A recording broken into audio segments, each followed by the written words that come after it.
nurse was racing to the hospital, not for herself, not to break the law, but because the life-saving equipment inside her vehicle was urgently needed for a patient running out of time.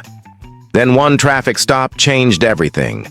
A female officer pulled her over for speeding.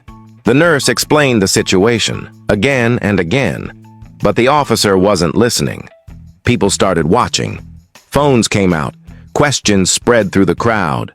Then, in a moment that left everyone stunned, the officer slapped handcuffs on the nurse and treated her like a dangerous criminal. Sometimes, one decision changes everything. As the nurse sat helpless on the side of the road, the clock kept ticking at the hospital. A patient's fate hung in the balance, and what happened next shocked everyone.